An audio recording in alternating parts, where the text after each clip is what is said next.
Kasus pembunuhan yang menggemparkan di Palembang pada 30 Juni 2024 menemukan titik terang. Antoni, pemilik distro anti mahal, mengakui peran istrinya dalam aksi keji tersebut. Pada Jumat malam, Antoni ditangkap di Padang oleh tim gabungan Polrestabes Palembang dan Polda Sumsel setelah melarikan diri dari Palembang.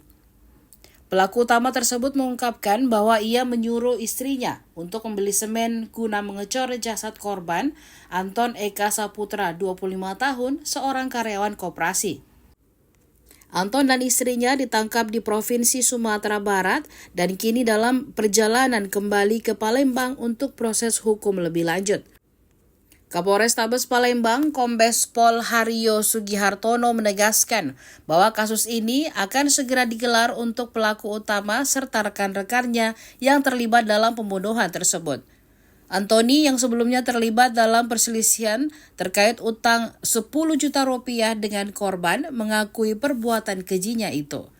Dia dan rekannya telah merencanakan pembunuhan setelah gagal menagih utang dan ditolak untuk meminjam uang lebih lanjut.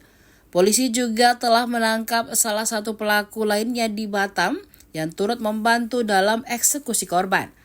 Kasus ini masih dalam pengembangan lebih lanjut oleh pihak kepolisian untuk mengungkap seluruh jaringan dan motif di balik pembunuhan tragis tersebut.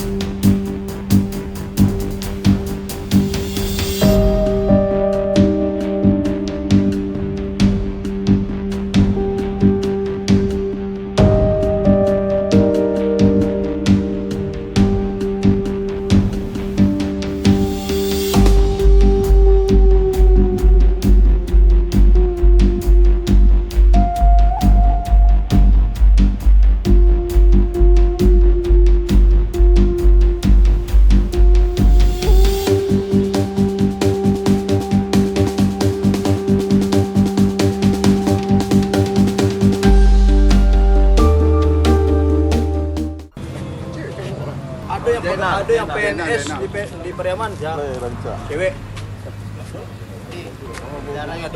Berarti dia kadang nasi Sakinah tuh tinggal kakak tuh. Kakak sepupu. Beda lah. Yang darah di rumah itu belum tahu. Cuma kita pulang. Karter itu tidak tahu. Nggak tahu Pak, selama saya tinggal itu nggak pernah pakai kartu, ada pisau-pisau panjang. Jadi yang cewek beli semen. Ya. Kamu suruh. Ya. Download Tribun X sekarang. Menghadirkan lokal menjadi Indonesia.